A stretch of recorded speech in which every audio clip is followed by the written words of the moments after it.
गुरु प्यारी साध संगत जी, सभी को प्यार भरी राधा स्वामी जी। साध संगत जी, इसे सुनने के बाद आप सुबह सुबह 4 बजे उठने लग जाओगे।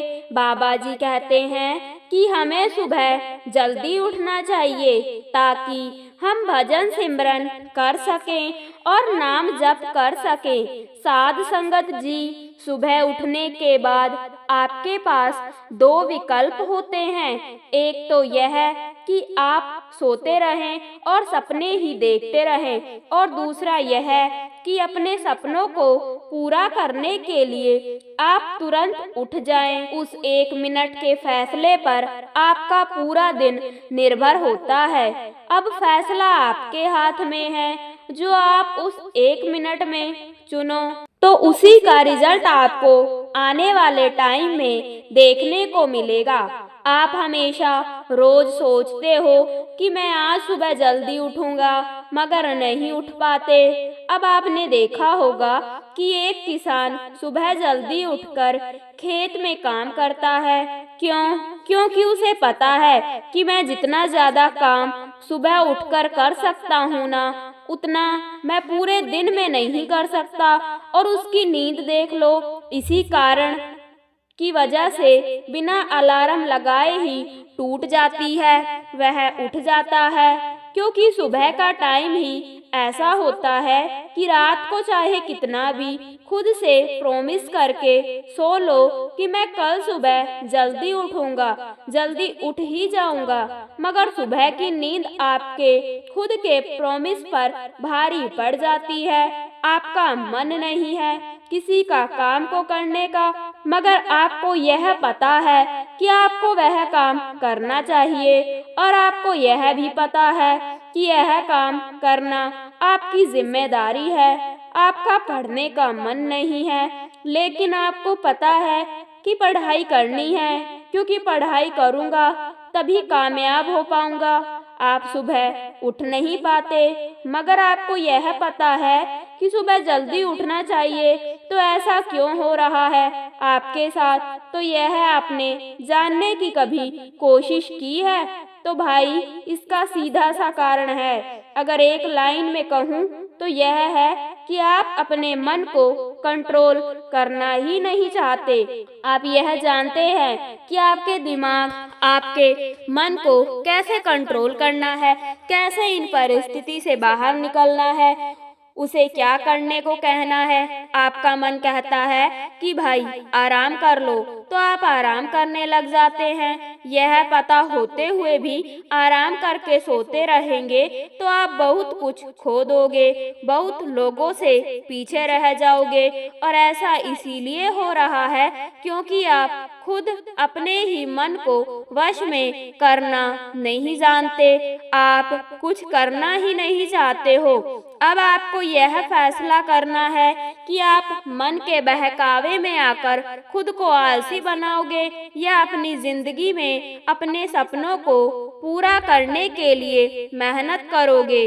वैसे एक तथ्य है कि आपके अंदर के मोटिवेशन के अलावा कोई भी ताकत आपको सुबह जल्दी नहीं जगा सकती। हमारे में से ही कितने ऐसे लोग हैं जो हर रात को यह सोचकर सोते हैं कि सुबह जल्दी उठना है। यह अलग बात है कि आप सुबह 8 बजे उठ पाते हो, 9 बजे उठ पाते हो या 10 बजे उठ पाते हो। हमारा एक मित्र है जिसने हमें यह बताया कि वह रोजाना यह सोचकर सोता है कि मैं सुबह 4 बजे उठ जाऊंगा, चाहे कुछ भी हो जाए। और ऐसा करते करते उसको काफी समय हो गया। वह बहुत सारे दिनों में से एक दिन भी 4 बजे नहीं उठ पाया। जब मैंने उससे पूछा कि भाई 4 बजे क्यों उठना है, तो बोला यह भी कोई प्रश्न है? जितने भी बड़े बड़े लोग हैं, कामयाब लोग हैं, तो वह रोज सुबह जल्दी उठते हैं, इसीलिए मुझे भी जल्दी उठना है। मैंने बोला ठीक है, मगर यह कोई ऑथेंटिक कारण नहीं हुआ तुम्हारे जल्दी उठने का। कि यह ऐसा कर रहा है तो ऐसा मैं भी करूँगा। इसलिए भाई, आप सुबह जब तक नहीं उठ पाएंगे, जब तक आपके पास कोई ज़रूरी काम नहीं होगा या फिर बहुत ज़्यादा ज़रूरी काम नहीं होगा, जब तक आपको यह नहीं लगेगा कि अगर मैं सुबह 4 बजे नहीं उठा तो मेरा वह काम, कोई भी काम हो सकता है तो रह जाएगा, तब तक आप जल्दी नहीं उठ पाएंगे। जब तक आपके अंदर यह निश्चय नहीं होगा कि बस अब और नहीं सोऊंगा और सपने इतने ही नॉर्मल नहीं है कि मैं उनको 9 बजे 10 बजे उठकर पूरा कर लूंगा, क्योंकि इस समय में मैं तो सभी लोग उठ जाते हैं, तो फिर मेरे में और उनमें क्या फर्क हुआ और मैं अपने आप को उनसे कैसे अलग कर पाऊंगा, क्योंकि मैं तो कुछ अलग करना चाहता हूँ। इसीलिए सीधी सी बात है, सुबह उठने के लिए कोई ज़रूरी बात, ज़रूरी काम होना चाहिए, कोई लक्ष्य होना चाहिए कि मुझे जल्दी उठकर उस लक्ष्य को हासिल करना है। इसीलिए कोई लक्ष्य बनाओ अपनी जीवन के अंदर, मुझे उस लक्ष्य को सुबह 4 बजे में उठकर हासिल करना है, क्योंकि आपके दिन की, आपकी मेहनत की शुरुआत तो वहीं पर हो जाती है जब आप रात को यह सोच करके सोते हो कि मुझे सब सुबह जल्दी उठना है, सुबह 4 बजे उठ जाना है। क्योंकि जो व्यक्ति अपनी नींद से नहीं लड़ सकता तो वह व्यक्ति अपने दिन की पहली जंग ही हार जाता है। और जंग क्या जीतेगा जो 1 मिनट की लड़ाई नहीं जीत सकता। जो इंसान अपने बिस्तर से ही नहीं उठ सकता तो वह इंसान अपनी जिंदगी में क्या उठेगा। इसीलिए सोचो, अगर आप उस टाइम पर उठ जाएं जिस टाइम पर आधी से ज्यादा दुनिया सो रही होती है, तो आप आधी से ज्यादा दुनिया से तो पहले ही आगे निकल गए।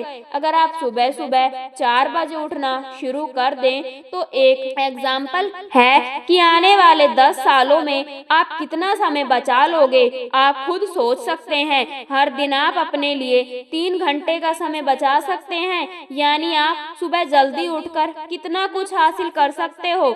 इन 3 घंटों में आप कितना आगे निकल सकते हो। अपने खुद के लिए काम करके आप इन 3 घंटों में बहुत से लोगों से आगे निकल सकते हो, क्योंकि जो काम हम सुबह करते हैं उस काम को करने में अगर दिन में करें तो डबल समय लगता है, यानी जो काम हम सुबह 2 घंटे में कर लेते हैं तो उसी काम को करने में दिन में 4 से 4.5 घंटे का समय लगेगा। हमें नहीं पता, लेकिन आपके कुछ सपने हैं, आप में कोई टैलेंट है, तो मेरी आपसे रिक्वेस्ट है कि उसे छोड़े नहीं। आप उस पर हमेशा सुबह 2 घंटे काम करके देखिए। 1 महीने के बाद आप अपने आप में इतना सुधार देखेंगे जिसकी कोई सीमा ही नहीं हो। इसीलिए आपके पास 24 घंटों का समय है। 2-3 घंटे जल्दी उठकर करोड़ों की भीड़ से अलग हटकर कुछ अलग किया जाए, जहां फिर करोड़ों लोगों की तरह सोते हुए उन्हीं की तरह सपनों को देखते रहे। इसीलिए आपको खुद का और खुद के विचारों का राजा बनना है। अब सुबह जल्दी उठने के लिए खुद को तैयार कैसे करें, खुद पर कंट्रोल कैसे करें? तो भाई, सबसे बड़ी समस्या तो यह है कि आप यह तो जानते ही हैं कि आप कोई भी व्यक्ति एक दिन में तरक्की नहीं कर सकता। समय लगता है, कई महीनों का, कई सालों की मेहनत लगती है तरक्की हासिल करने में, और अपने ही मन को कंट्रोल करना सबसे मुश्किल काम होता है। अगर आप यह सोचते हैं कि मैं एक दिन में यह सब कुछ कर लूंगा तो यह संभव नहीं है, क्योंकि आदतें बदलने में समय लगता है। इसलिए आप सुबह जल्दी उठने की आदत डालें। अगर आप खुद सुबह जल्दी उठ जाएं तो उसे जारी रखें, रोजाना उठें। आप 1 साल का या 10 साल का मत सोचो, आप केवल आज का सोचो, कल का सोचो कि मुझे कल सुबह जल्दी उठना है। और ऐसा नहीं करना कि आज जल्दी उठ गए तो कल नहीं उठे, फिर एक दिन उठ गए फिर छोड़ दिया। ऐसा नहीं होना चाहिए। आपकी मेहनत लगातार होनी चाहिए, क्योंकि सुबह जल्दी उठने की आदत बनाने में जितना समय लगता है तो वह आदत कब छूट जाएगी पता ही नहीं चलेगा। इसीलिए आपको होशियार रहना है। अगर आज से शुरू किया है तो ऐसा लगातार करो, बिना नागा करो। अगर आप सुबह जल्दी नहीं उठ पाते तो आप अपने आप को कोसो मत, क्योंकि आदत बनानी पड़ती है और यह आदत आपकी सोच से शुरू होती है। अगर आपकी सुबह जल्दी उठने की आदत पड़ भी गई तो सबसे पहले आपने यह सोचना है कि मैंने सुबह जल्दी उठना शुरू क्यों किया था, क्या चाहिए था जब मैंने यह फैसला किया कि मुझे जल्दी उठना है। तो इसका जवाब यह होगा कि सुबह का जो समय होता है वह बहुत ही शांत समय होता है। आपका दिमाग उस समय बिल्कुल फ्रेश होता है, आपके दिमाग में कोई भी विचार नहीं होते, आप अपने आप को तरोताजा महसूस करते हो, क्योंकि सुबह का टाइम नॉर्मल टाइम नहीं होता है, बहुत अच्छा टाइम होता है। इसलिए सुबह आपकी नींद खुल जाए तो ब्रह्म मुहूर्त में 3 से 5 बजे के बीच में, हम सुबह 4 बजे का इसीलिए कह रहे हैं क्योंकि 3 से 5 बजे का जो भी समय होता है वह ब्रह्म मुहूर्त का समय होता है। फिर 3, साढ़े 3 बजे का हो सकता है या 4 बजे का भी हो सकता है। यानी जब आपकी सुबह 4 बजे नींद खुल जाए तो आपको तुरंत बिस्तर छोड़ देना है। जो युवा है, जो बैठकर ध्यान कर सकते हैं, उनको तुरंत बिस्तर छोड़ देना है। और जो बुजुर्ग हैं, जिनको असाध्य रोग लगा हुआ है, तो वह बिस्तर पर बैठे हुए भी नाम का सिमरन कर सकते हैं, कोई बात नहीं है। और जो युवा है तो वह तुरंत बिस्तर छोड़ दे, क्योंकि आप सुबह जल्दी उठकर अपना जीवन बदल सकते हैं, अपनी जिंदगी सुधार सकते हैं, अपने सपनों को पूरा कर सकते हैं, क्योंकि सबके पास पूरे दिन में 24 घंटे होते हैं और आपके पास भी उतने ही हैं। और जिस काम को करने में लगे हुए हो तो उसे पूरा करके ही छोड़ो, बीच में रुको मत, क्योंकि दोबारा फिर से शुरू करने में बहुत परेशानी आती है। क्योंकि अगर आप अपने टाइम के पाबंद हैं, अपने दिनचर्या पर सत्य हैं, तो आप तरक्की जरूर करेंगे। अब सुबह उठकर अपना जीवन कैसे बदल सकते हैं? जो नामधारी हैं, जिनको सतगुरु से नामदान मिल चुका है, तो वह सुबह 4 बजे में उठकर अगर नाम का सिमरन करते हैं, नाम की भजन बंदगी करते हैं, परमात्मा की भक्ति करते हैं, तो वह सफल हो जाते हैं। क्योंकि इसी समय, सुबह का समय को संत महात्माओं ने बहुत ज्यादा महत्व दिया है और इस समय में जीव परमात्मा की भक्ति करके अपना लक्ष्य प्राप्त कर सकता है, जिसके लिए वह भक्ति कर रहा है। क्योंकि इस समय में भक्ति करने पर मन में कोई बुरे विचार नहीं आते हैं, क्योंकि बाहर कोई शोर शराबा नहीं होता है और हमारा ध्यान भटकता नहीं है। जब हमारा ध्यान भटके नहीं तो हमारे अंदर बुरे विचार आएंगे नहीं और हम अपना काम पूरी ईमानदारी से कर लेते हैं। और जो दिन का समय होता है तो हमारे आसपास बहुत शोर शराबा होता है, ना चाहते हुए भी हमारा ध्यान भटक जाता है और हमारा सिमरन बीच में ही छूट जाता है। इसीलिए सुबह के समय को ज्यादा महत्व दिया जाता है। वातावरण शुद्ध हो जाता है, हमारा दिमाग बिल्कुल फ्रेश होता है, हमारी आत्मा की आवाज तुरंत सतगुरु के कानों तक पहुंच जाती है। क्योंकि इस समय में आधी से ज्यादा दुनिया तो सो रही होती है और जो जाग जाते हैं और जो भक्ति करते हैं, भजन बंदगी करते हैं, तो उनकी आवाज परमात्मा तक, सतगुरु तक जल्दी पहुंच जाती है। तो भाई, इसीलिए बार बार सुबह उठने के लिए कहा जाता है, ब्रह्म मुहूर्त में उठने के लिए कहा जाता है। तो साध संगत जी, हम आपसे निवेदन करते हैं कि जो नामधारी हैं, जिनको सतगुरु से नामदान मिल चुका है, तो उन्हें तो सुबह जल्दी उठने की आदत डाल ही लेनी चाहिए और इस सुबह के समय का, ब्रह्म मुहूर्त के समय का लाभ लेना चाहिए। क्योंकि श्वासों का कोई पता नहीं है, श्वासों की लड़ी कब खत्म हो जाए। इसलिए जो समय हमें मिला है तो उसमें हमें पूरा लाभ लेना चाहिए, ताकि हम उस परमात्मा के घर में जाकर, सतगुरु के द्वार पर जाकर झूठे ना पड़े। सतगुरु यह ना कहे कि जिस काम के लिए हमें भेजा था वह काम हम करके नहीं आए हैं। हमें सतगुरु के आगे, परमात्मा के आगे झूठे नहीं पड़ना है। हमें अपना काम पूरा ईमानदारी के साथ पूरा करना है। हमें जो सतगुरु ने काम दिया है, तो साध संगत जी, हमें उम्मीद है कि इसे सुनने सुनने के बाद आप जरूर सुबह 4 बजे उठने लग जाओगे, नाम की भक्ति करने में लग जाओगे। मनुष्य को नाम का स्मरण करना क्यों जरूरी है, तो सुनिए सतगुरु जी क्या फरमाते हैं। साध संगत जी, सतगुरु जी फरमाते हैं, उन्होंने सत्संग में भी कई बार फरमाया है और हमें अच्छी तरह से समझाया भी है, मगर हमारे में से कुछ लोगों को ही याद है कि सतगुरु ने क्या फरमाया था। उनको ही याद है जो नाम का स्मरण करते हैं। आप जी फरमाते हैं कि हमें जो मनुष्य का जन्म मिला है तो केवल इसीलिए मिला है हम उस परमात्मा का सिमरन करें, उसकी भक्ति करें, सतगुरु की भक्ति करें, और यही असली काम है।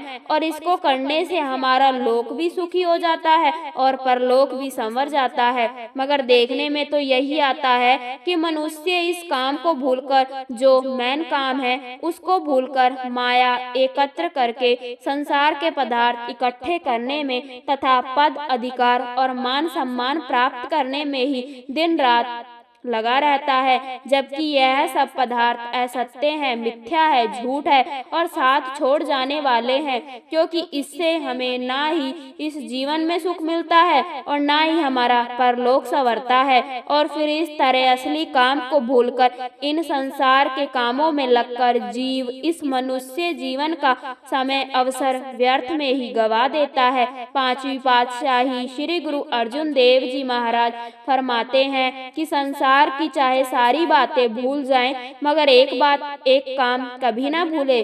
कौन सी? उस परमात्मा की भक्ति, नाम की भक्ति, नाम का सिमरन।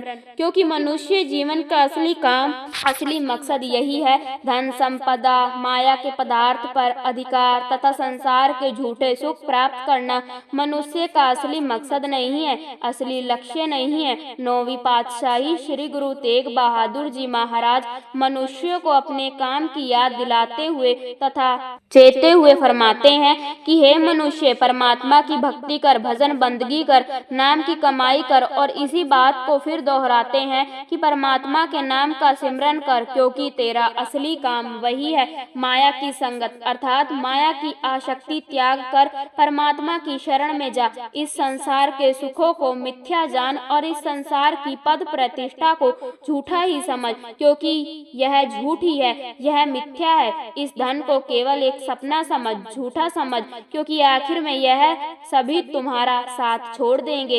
इनमें से कुछ भी तुम्हारे साथ जाने वाला नहीं है। इसीलिए भाई, फिर इस पर मान किसी लिए करना? अगर इस सृष्टि का राज भी मिल जाए तो भी वह केवल एक रात की दीवार जैसा है।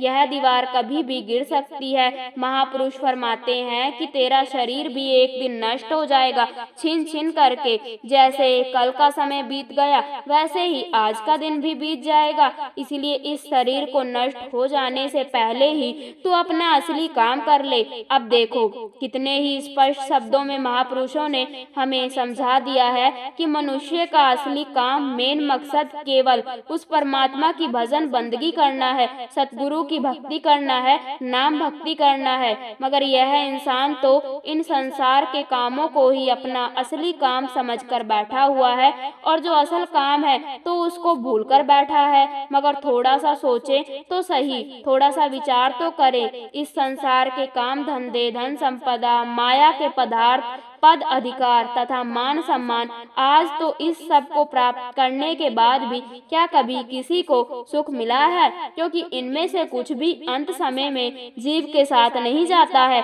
और ना ही जाएगा, क्योंकि अंत समय में तो केवल उस परमात्मा का नाम ही जीव के साथ जाने वाली वस्तु है और बाकी तो सब कुछ यहीं का यहीं धरा रह जाएगा। तो फिर इन चीजों और वस्तुओं को पीछे दौड़कर अंत समय कुछ भी साथ जाने वाला नहीं है। इस शरीर के छूटते ही सब कुछ छूट जाता है। इसलिए हमारा असली काम है नाम की भक्ति, सिमरन, भजन करना। अगर यही नहीं किया तो फिर भाई खाली हाथ आए थे और खाली हाथ ही जाना पड़ेगा। और फिर इसका परिणाम क्या होगा कि जीव को परमात्मा के आगे लज्जित होना पड़ेगा और अपना असली काम ना करने के फलस्वरूप स्वरूप उसे फिर उस 84 लाख योनियों के चक्र में भटकना पड़ेगा। तो फिर भाई हमारे मनुष्य जीवन में और पशु पक्षियों के जीवन में क्या फर्क रह गया है? इसलिए संगत जी, यह मनुष्य जन्म बड़ी मुश्किल से मिलता है और यह बार बार नहीं मिलता। अगर इस बार चूक गए तो फिर से 84 लाख योनियों में भटकना पड़ेगा। फिर क्या पता कब जन्म मिले मनुष्य का और कहाँ मिले और किस जगह मिले, किस स्थिति में मिले। जिन मुश्किलों से कठिनाइयों से हम निकल कर आए थे, ऐसा अमोलक मनुष्य जन्म का अवसर उसने नाम की कमाई के बिना व्यर्थ ही गवा दिया। इसलिए महापुरुष हमें चेतावनी देते हुए समझाते हैं, लाख 84 या दुर्लभ जन्म पाए, नानक नाम संभालू 100 दिन आए। आप जी फरमा रहे हैं कि हमारे भूतकाल अथवा वर्तमान काल का वर्णन करते हुए अंत में श्री गुरु अर्जुन देव जी महाराज ने भविष्य काल के विषय में चेतावनी की है। आप जी फरमा रहे हैं कि जीव 84 लाख योनियों में भ्रमण करने के उपरांत तुमने यह दुर्लभ मनुष्य जन्म पाया है। अब इस दुर्लभ अवसर को पाकर परमात्मा की भक्ति कर, भजन बंदगी कर, सतगुरु नाम की भक्ति कर, श्वासों श्वासों में नाम का सिमरन कर। और अगर तू ऐसा नहीं करेगा तो फिर वह दिन दूर नहीं जब फिर से इस 84 के चक्र में भटकना पड़ेगा। और महापुरुषों के इन वचनों को सुनकर अपने हृदय में बसाकर जो मनुष्य जाग जाते हैं तो वह अपने असली काम में लग जाते हैं और फिर वह यहाँ भी सुख पूर्वक जीवन व्यतीत करते हैं। और फिर अंत में जब वह असल कमाई उनके साथ होती है तो फिर वह उस परमात्मा के धाम में, सचखंड में, सतलोक में निश्चित होकर जाते हैं और फिर इस 84 के चक्र में हमेशा हमेशा के लिए मुक्त हो जाते हैं। और इस तरह वह अपना मनुष्य जन्म सफल कर जाते हैं, उनका आना सफल हो जाता है। दुर्लभ जन्म पाकर बंदे मन में जरा विचार कर, कोई बदले हीरे को क्यों ही ना बर्बाद कर। ऐसा जन्म अमोलक कुछ नेक कमाई कर ले तू, भजन प्रभु का करके बंदे जीवन सफल बना ले तू। यही अवसर, यही बेला नाम प्रभु का ले तू, अंत में होगा सगी साथी परलोक का तोहफा बना ले तू। इसका अर्थ यह है कि परमात्मा की भक्ति करना ही मनुष्य का असली काम है। हमें इस काम को कभी नहीं भूलना चाहिए। सतगुरु कभी नहीं कहते कि संसार की जिम्मेवारियों को छोड़ दो और नाम की भक्ति करो। आप जी फरमाते हैं कि हमें यह संसार में रहते हुए करना है, अपना काम धंधा भी करना है, अपनी जिम्मेदारियां भी निभानी है और नाम की भजन बंदगी भी करनी है। जो इस संसार की वस्तुएं हैं तो उनको अपनी जरूरत के अनुसार प्रयोग में लाओ, सांसारिक रूप से उन्नति करो, मगर यह सब करते हुए अपने असली काम को, नाम की भक्ति को कभी ना भूलो। संसार के धन दौलत संपदा, माया के सम्मान, पद अधिकार, मान प्रतिष्ठा तथा वैभव आदि जरूरत के अनुसार पूरा हो जाने पर भी परमात्मा का सिमरन सदा बना रहे, वह कभी भी हम भूल ना जाए। जैसे पहले पातशाही श्री गुरु नानक देव जी महाराज ने फरमाया है, मोती मंदिर उस पत्नी का हेत जहाऊ, कस्तूरी को गो अगर चांदनी ले आओ, चार मत देख फूला बिसरे, तेरा चित न आवे, नाम हरि बिन जीव का बल जावा में पड़ा।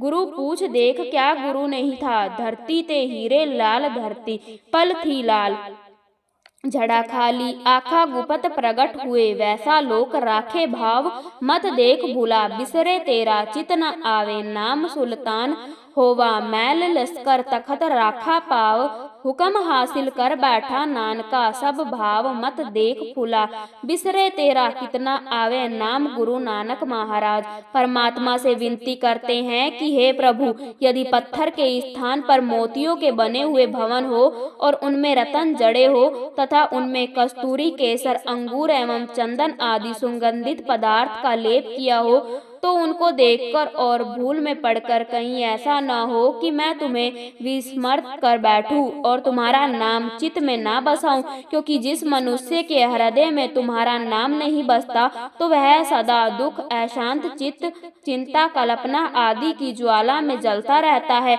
महापुरुष फरमाते हैं कि मैंने अपने सतगुरु से पूछकर अच्छी तरह अनुभव कर लिया है कि उस परमात्मा के नाम के बिना जीव के लिए अन्य कोई नहीं है। हैं। यदि मेरे भवन की धरती में हीरे और लाल जड़ हैं, भवन में रतन जड़ित पलंग हो तथा आभूषणों से श्रृंगार किए हुए सुंदर स्त्री भी हो, तो इनको देखकर हे प्रभु कहीं भूल से तुम मुझे विस्मृत ना हो जाओ और ऐसा ना हो कि चित्त में तुम्हारा नाम ही ना बसे। यदि मैं सिद्ध पुरुष बनकर रद सिद्धियों का स्वामी बन जाऊं और चमत्कार करामत दिखाने की शक्ति प्राप्त कर लूं, इच्छा अनुसार गुप्त तथा प्रकट हो सकूं कि सामर्थ्य भी पालूं और लोग मुझ पर श्रद्धा भाव भी रखने लगे, तो इन सब को देखकर भूल लेखे में पढ़कर हे प्रभु ऐसा ना हो कि मैं तुम्हें विस्मृत कर दूं और मेरे चित्त में तुम्हारा नाम ही ना हो।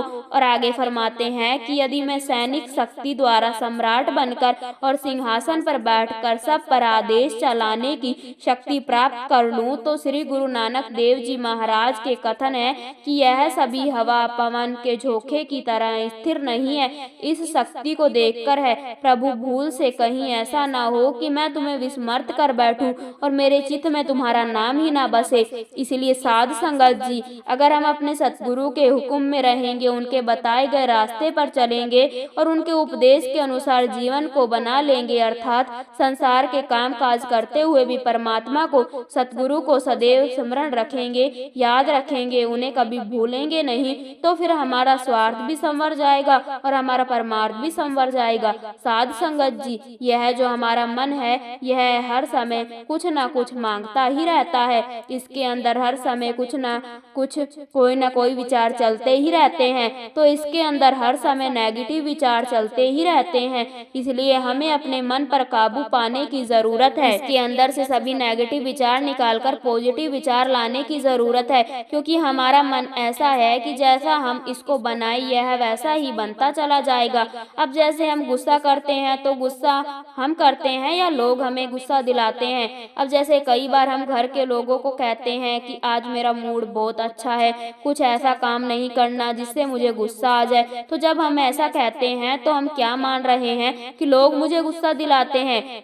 इसीलिए हर रोज अपने आप को एक संकल्प देना है कि मैं किसी का गुलाम नहीं, मेरा कंट्रोल मेरे हाथ में है। जैसे टीवी का रिमोट होता है, हम जो दबाते हैं तो वही चैनल चलता है। इसलिए आजकल हमने क्या कर दिया है कि हमने अपने मन का रिमोट कंट्रोल औरों को दे दिया है, फिर वह जो भी बटन दबाते हैं तो वही चैनल चलना शुरू हो जाते हैं। वह कुछ अच्छा बटन दबाते हैं तो हम खुश हो जाते हैं, वह कोई गलत बटन दबाते हैं तो हम दुखी हो जाते हैं। इसलिए हमारे मन का रिमोट कंट्रोल लोगों के हाथ में है। इसलिए हमें अपने मन का रिमोट कंट्रोल अपने हाथ में रखना है, वरना हम जीवन में खुश तो रहेंगे मगर सदा खुश नहीं रहेंगे। इसलिए परिस्थिति के गुलाम रहेंगे कि परिस्थिति ठीक है, तब हम खुश। परिस्थितियां हमारे हाथ में नहीं है, अचानक कुछ भी हो सकता है। मन की स्थिति हमारे हाथ में है। इसलिए कहा जाता है कि परिस्थिति परिस्थिति जानी, मतलब किसी और की स्थिति, और यह सब स्थिति हमारे मन की स्थिति। इसलिए 24 घंटे में चाहे कुछ भी बात आ जाए, हम स्थिर रहेंगे, शांत रहेंगे, और फिर चाहे हमारे साथ कोई कैसा भी व्यवहार करे, मगर हम अपने प्यारे संस्कार से व्यवहार करेंगे। वो गलत व्यवहार करके हम पर हावी नहीं हो सकते। इसलिए हम अच्छा व्यवहार करके उन पर हावी हो जाएंगे। हमारा व्यवहार उनके व्यवहार को बदल देगा, यह नहीं कि उनका व्यवहार हमारे व्यवहार को बदल दे। इसलिए हम हर समय क्यों ऐसा करते हैं कि नेगेटिव पॉजिटिव पर हावी हो जाते हैं। क्यों नहीं पॉजिटिविटी नेगेटिविटी पर हावी हो, खत्म कर दे। और कौन सी शक्ति ज्यादा शक्तिशाली है, इस बात को पल्ले बांध लीजिए। कोई चाहे कैसा भी व्यवहार करे, मगर हम अपने संस्कार से व्यवहार से करेंगे। हम उनके गुलाम नहीं, हम मालिक हैं अपने जीवन के, क्योंकि रिमोट कंट्रोल हमारे हाथ है। और फिर जब कोई जैसे ही गलत व्यवहार करे तो अपने आप को फटाफट बोलना कि रिमोट कंट्रोल मेरे हाथ में है। और जैसे ही हम परेशान होते हैं, हालात गलत व्यवहार करते हैं, तो हम हार जाते हैं, मतलब कि वह हमारे ऊपर हावी हो गए। और फिर जैसे ही हम थोड़ा सा ध्यान रखते हैं तो फिर हम जीत जाते हैं, हम अपने आप के मालिक बनते हैं। और फिर जब हम अपनी स्थिति पर मालिक बनते हैं तो फिर हमारी स्थिति उन पर प्रभाव डालती है, तो फिर उनकी स्थिति भी ठीक हो जाती है। जैसे एक बीमार के सामने हम बीमार होंगे या फिर हम ठीक रहकर उस बीमार को भी ठीक करेंगे, इसीलिए हमें बीमार को ठीक करना है। जब कोई गुस्सा करे तो फिर एक सेकंड अपने आप को अंदर से याद दिलाना कि ओ यह तो आज बीमार है, क्योंकि जिसका मन खुश नहीं होता ना तो वह गलत व्यवहार कर सकता है, और अगर खुश ही नहीं तो मतलब के मन बीमार है। तो फिर जैसे ही याद आएगा कि आज तो यह बीमार है तो फिर हमें अपनी जिम्मेवारी याद आ जाएगी कि मैंने आज इनको अच्छे अच्छे वाले संस्कार देकर मैंने इनके मन की स्थिति को भी ठीक करना है। और यह सिर्फ एक सोच थी हमारी, जो हमने बार बार अपने आप को बोला कि उन्होंने ऐसा किया, उन्होंने वैसा किया, तो मुझे तो बुरा लगना ही था। इसलिए हम गुलाम नहीं हैं किसी के व्यवहार के। अब किसी के जीवन में एक व्यक्ति हो तो जो हमसे अच्छी तरह से बात नहीं करता है, वैसे तो कई होंगे मगर हमें एक ही चुनना है, और यह नियम है हमारे जीवन के जो हमें बनाने हैं। इसलिए सिर्फ एक चुन लो कि यह एक व्यक्ति मेरे साथ कैसा भी व्यवहार कर ले, आपके मन में उसको चुनौती देनी है कि यह एक व्यक्ति कैसा भी व्यवहार कर ले मेरे साथ, मगर मेरी तरफ से सिर्फ और सिर्फ शांति, प्यार और सम्मान से ही जवाब जाएगा। आज हमें सिर्फ एक व्यक्ति के साथ जीत पानी है, इसीलिए रोज सुबह तैयारी करना, सुबह उठकर पहला संकल्प, पहली सोच यह होनी चाहिए कि परमात्मा को याद करें, उसका शुक्रिया करें, और फिर एक बात पक्की करें कि आज वह मुझसे कुछ भी बोल दे, कैसा भी व्यवहार करे मेरे साथ, मगर आज उनके साथ बिल्कुल सही व्यवहार करूंगा। और फिर देखना कि यह मन 2 दिन में कहना मानने लग जाएगा, क्योंकि अभी तक तो हमने इस मन को सिखाया ही नहीं था। हम तो इसे कहते थे कि वह ऐसा करता है मेरे साथ तो मुझे तो बुरा लगना ही था, और फिर इसको बुरा लगता गया। इसीलिए आज से हम इसको ऐसा बोलेंगे कि वह वैसा बोलेगा, हम ऐसा करेंगे, क्योंकि यह मन एक बच्चे की तरह है। हम इसको जो सिखाएंगे यह सीखता जाएगा और करता जाएगा। इसको केवल यही सिखाना है, यही बात सिखानी शुरू करनी है। इसलिए हमारी दूसरी प्रतिक्रिया यही है कि हम हमेशा उसके साथ सही व्यवहार करेंगे, और हाँ, गिनना नहीं है कि कितनी बार किया, क्योंकि अच्छी बातें गिनते नहीं हैं कभी भी, क्योंकि भाई जब वह अपना स्वभाव नहीं गिन रहे तो फिर हम अपना अच्छा स्वभाव क्यों गिन रहे हैं। इसलिए अच्छी चीजें कभी गिनी नहीं जाती, बस देते जाओ और देते ही जाओ। सबकी दुआएं देनी है, उनको दुआएं देने से उनका व्यवहार बदल जाता है। इसलिए हमें पक्का कर लेना है, हमें सिर्फ एक साथ करने से भी हमारी शक्ति क्या होती जाएगी। अब सोचो कि हर बार वह गलत करे, हम सही करेंगे तो हमारी शक्ति बढ़ती जाएगी। इसलिए हमें हर बात के लिए शुक्रिया करना चाहिए, यह भी हमें शुरू करना चाहिए, क्योंकि आजकल हम शिकायतें ज्यादा करते हैं। यह ठीक नहीं है, यह ऐसा नहीं है, यह काम ऐसा नहीं है, अब यह नहीं हुआ, आज नहीं हुआ, मगर जिस दिन हमें वह चीज मिल जाती है तो हम उस दिन उसका शुक्रिया नहीं करते, मगर जिस दिन हमें वह चीज नहीं मिलती है तो हम पता नहीं कितनी शिकायतें करते हैं उसके लिए। हमें अगर जिस दिन चीज मिल जाती है, अगर हम उस दिन शुक्रिया करेंगे तो फिर अगर हमें वह चीज कुछ दिन के बाद भी मिलेगी तो हमारा मन डोलेगा नहीं, क्योंकि शुक्रिया कर करके शक्ति बढ़ जाती है। इसलिए कितनी चीजों का शुक्रिया अदा करना चाहिए। सुबह उठते ही सबसे पहले उस परमात्मा का शुक्रिया अदा करना चाहिए। यह बोलना है कि हे परमात्मा, आपका कोटि कोटि धन्यवाद,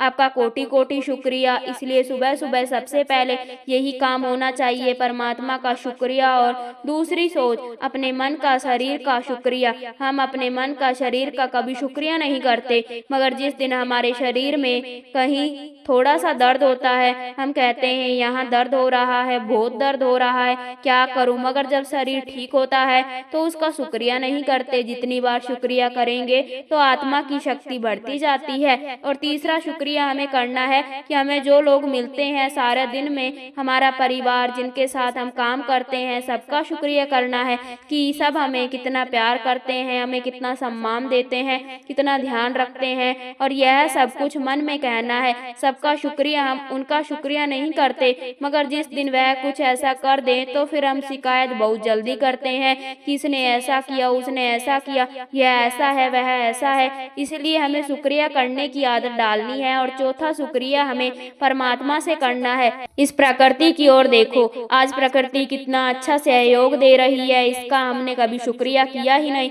और जब थोड़ा सा मौसम हिल जाता है तो कहते हैं कि मौसम देखो ऐसा हो गया है, शिकायत बहुत जल्दी करते हैं। और जब सब अच्छा होता है तो तब भी उसका शुक्रिया करें। शुक्रिया करने से आत्मा की शक्ति बढ़ती जाती है और हमारा हर किसी के साथ अच्छा रिश्ता बनना शुरू हो जाता है। और पांचवा शुक्रिया, जो लोग हमें तंग करते हैं उनका शुक्रिया, क्योंकि वह तंग करते हैं और फिर हम झुकते हैं और फिर हमारा अहंकार घटता है, हमारी शक्ति बढ़ती है। जीवन में जब तक कोई बात नहीं आती तब तक हमारी शक्ति नहीं बढ़ती, और जब हम उस बात को करते हैं, उस बात को कोर्स करते हैं, पार करते हैं, तभी हमारी शक्ति बढ़ती है। इसलिए जीवन में आने वाली बातों का बहुत बहुत शुक्रिया करना चाहिए कि आप आए और आपके आने से मेरी शक्ति बढ़ गई।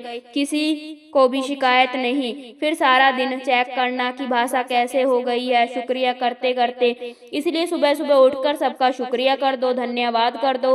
अपने मन को सिखाना है, जैसे हम छोटे बच्चे को सिखाते हैं कि किसी ने आपके लिए कुछ किया है तो आप उनको बोले धन्यवाद। बच्चों को सिखाते हैं धन्यवाद बोलना, इसलिए इस मन को भी सिखाना पड़ेगा, हर एक का धन्यवाद बोलना। मन में धन्यवाद करते रहो, और जो चीजें हमारे जीवन में काम आती है तो उनका भी धन्यवाद करो। अगर मन सारा दिन सबका धन्यवाद करता रहे तो फिर हमें जीवन बहुत सुंदर लगने लग जाएगा। और अगर हम किसी का धन्यवाद ना करें और जब ठीक ना हो तब शिकायत करें तो फिर जीवन अच्छा नहीं लगता है।